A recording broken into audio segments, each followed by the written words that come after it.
សួស្តីពុកម៉ែបងប្អូនអំពូមីងចាវិលមកជួបគ្នាសាជាថ្មីម្ដងទៀតហើយ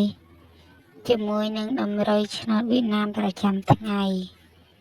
សូមបងប្អូនជួយចែក Subscribe និងរូបកណ្ដឹងម្នាក់មួយផងដើម្បីទទួលបានវីដេអូថ្មី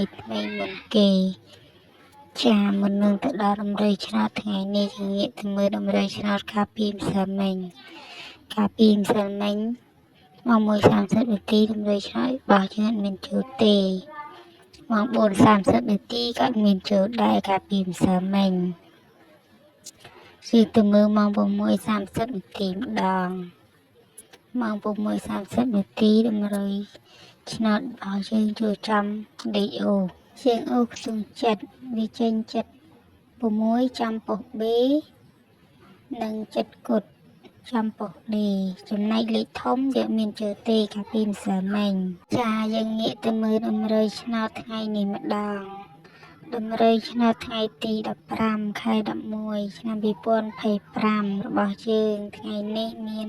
3ម៉ោងមានម៉ោង 1:30 នាទីម៉ោង 4:30 នាទីនិងម៉ោង 6:30 នាទីនិងមាន4ប៉ុសមានប៉ុស A B C និង D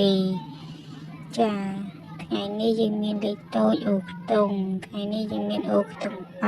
8និងលេខត្រេង4គ្រាប់គ្រប់ទី1យើងមានលេខ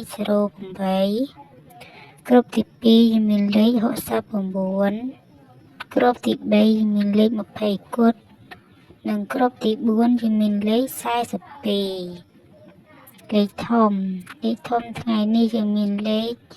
261គុណបញ្ជាក់ដំរីឆ្នោតរបស់យើងថ្ងៃនេះយើងមានលេខតូចអូខ្ទង់ថ្ងៃនេះយើងមានអូខ្ទង់8និងលេខត្រេង4គ្រាប់គ្រប់ទី1យើងមានលេខ08គ្រប់ទី2យើងមានលេខ69គ្រប់ទី3យើងមានលេខ20គត់និងគ្រប់ទី4យើងមានលេខ42លេខធំរបស់យើងថ្ងៃនេះយើងមាន261គុណចាដំរីឆ្នោតប្រចាំថ្ងៃទី